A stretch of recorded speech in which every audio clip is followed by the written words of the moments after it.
تو ان کو بھی دلچسپی پیدا ہوتی ہے. پھر ان کو بیٹھ کے تھوڑا سا وقت ان کے ساتھ لگائیں، بیٹھیں کہ اسلام کی تعلیم کیا ہے اور اسلام کی تعلیم کی بنیاد کیا ہے. قرآن کریم ہے.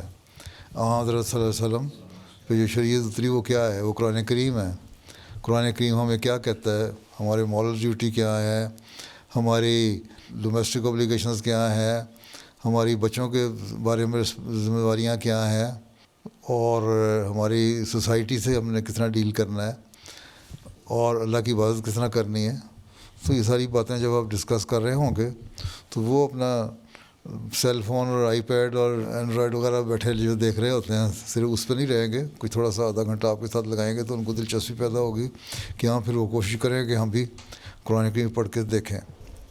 اور بعض دفعہ کیونکہ قرآن کریم ترجمہ پرانی انگلش اسکرپچر میں ہوتی ہے، بعض لڑکے کہتے ہیں ہمیں سمجھ نہیں آتی، تو پھر ان کو سمجھائیں کہ کیا مطلب. ایک دو ہی لفظ ہیں، داؤدی والے کے فرق ہی ہیں نا، اس کے علاوہ تو کچھ بات نہیں ہے. باقی تو نارمل انگلش لکھی ہوتی ہے، وہ بتا دیں ان کو.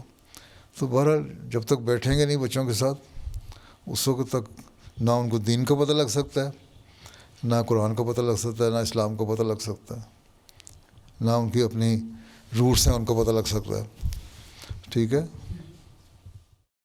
حضور، کچھ افراد نظام کو قریب سے نہ دیکھنے کے باعث کچھ عہدیداران کے غلط رویے کو ہی نظام سمجھتے ہیں.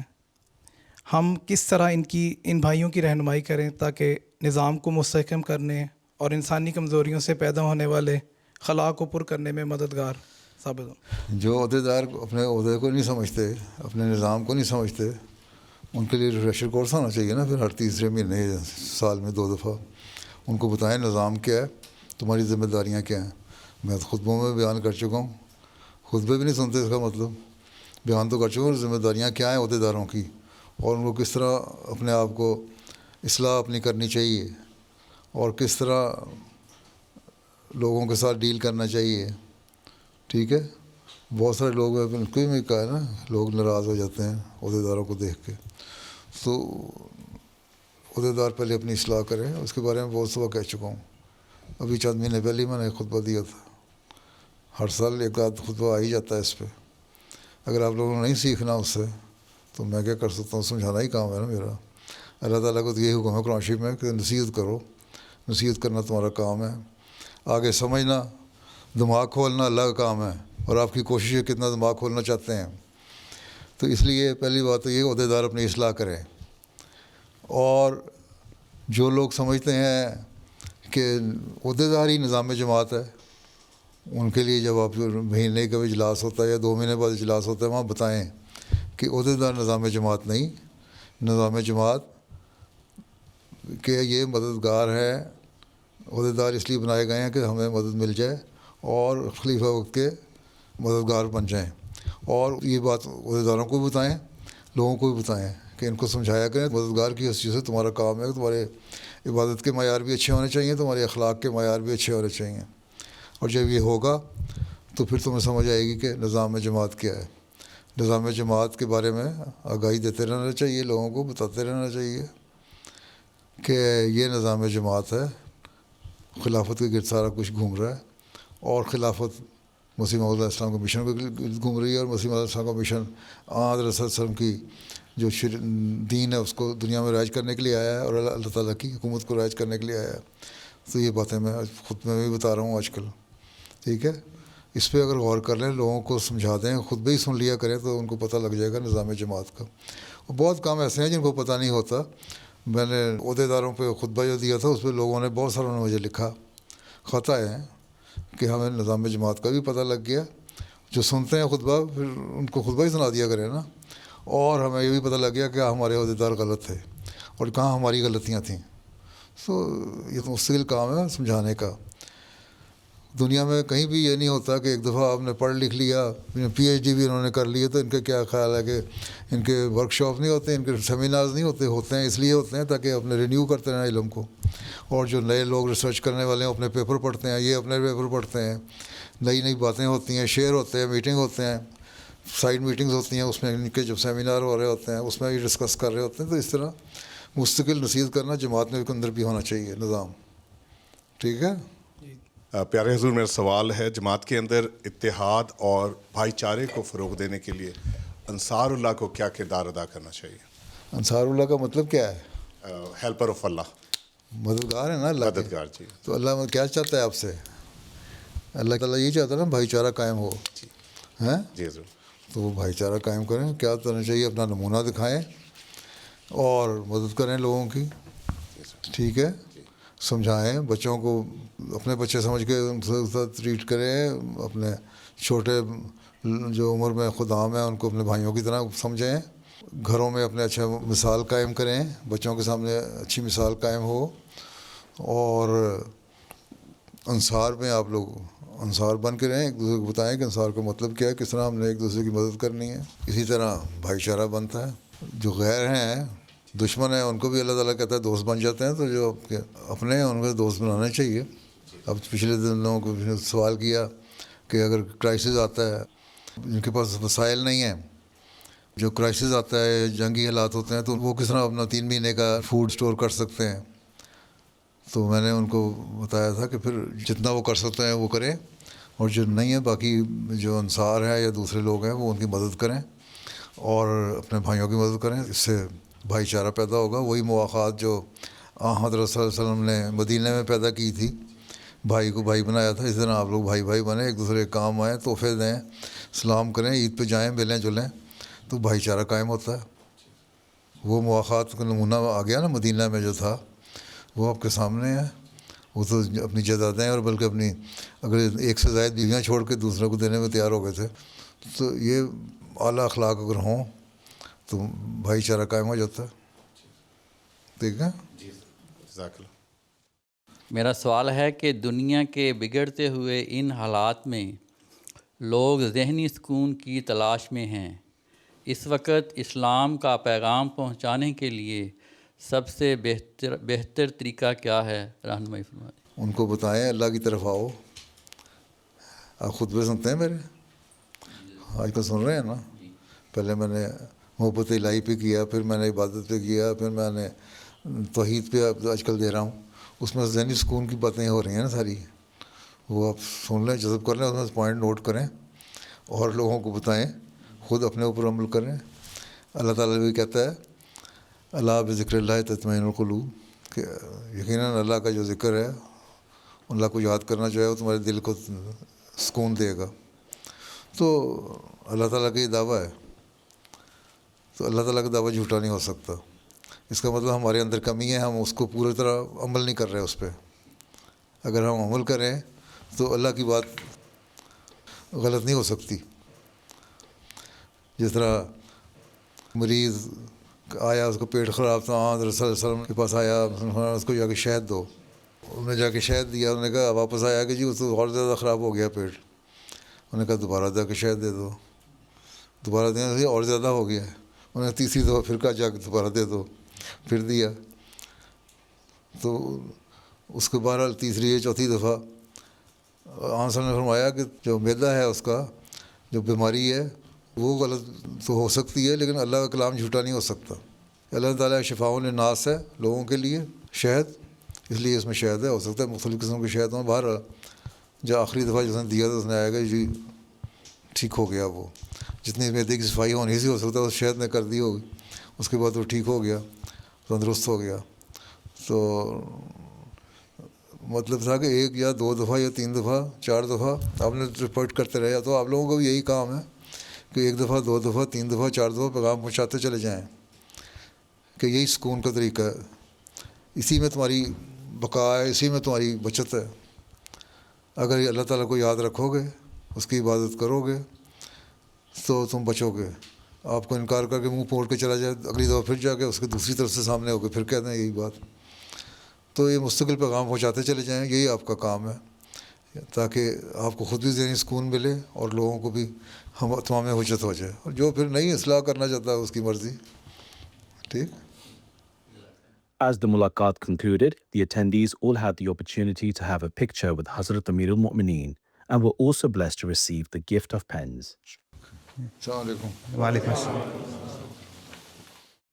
Those were highlights from some mulaqats that took place over the past week. We now end with our final segment, the Friday sermon summary. In today's Friday sermon, Huzur, may Allah be his helper, spoke regarding the truthfulness of the Holy Prophet sallallahu alaihi wasallam. Huzur, may Allah be his helper, related the incident of when the Holy Prophet sallallahu alaihi wasallam claimed prophethood. حضرت مسیح موعود علیہ السلام فرماتے ہیں اس بارے میں، جب آن حضرت صلی اللہ علیہ وسلم نے اظہار نبوت فرمایا تو حضرت ابوبکر صدیق رضی اللہ عنہ شام کی طرف گئے ہوئے تھے. جب واپس آئے تو ابھی راستے ہی میں تھے کہ ایک شخص نے ان سے ملا، اس سے مکہ کے حالات پوچھے اور کہا کہ کوئی تازہ خبر سناؤ. یہ قاعدے کی بات ہے کہ جب انسان سفر سے واپس آتا ہے تو اگر کوئی اہل وطن مل جاوے تو اس سے وطن کے حالات پوچھتا ہے. اس نے کہا کہ نئی بات یہ ہے کہ تیرے دوست محمد صلی اللہ علیہ وسلم نے پیغمبری کا دعویٰ کیا ہے. آپ نے سنتے ہی کہا اگر اس نے یہ دعویٰ کیا ہے تو بے شک وہ سچا ہے. اس سے معلوم ہوتا ہے کہ آپ صلی اللہ علیہ وسلم پر حضرت ابوبکر کو کتنا حسن ظن تھا. معجزے کی بھی ضرورت نہیں سمجھی، اور حقیقت یہ ہے کہ معجزہ وہ شخص مانگتا ہے جو حالات سے واقف نہ ہو اور جہاں غیریت ہو، اور وہ تسلی پانے کے لیے کہتا ہے. لیکن جس کو انکار ہی نہیں اس کو معجزے کی کیا ضرورت ہے. غرض حضرت ابوبکر صدیق راستے ہی میں سن کر ایمان لے آئے، اور جب مکے پہنچے تو حضرت صلی اللہ علیہ وسلم خدمت میں حاضر ہو کر دریافت کیا کہ کیا آپ نے نبوت کا دعویٰ کیا ہے. حضرت صلی اللہ علیہ وسلم نے فرمایا ہاں درست ہے. اس پر حضرت ابوبکر صدیق نے کہا کہ آپ گواہ رہیں، میں آپ کا پہلا مصدق ہوں.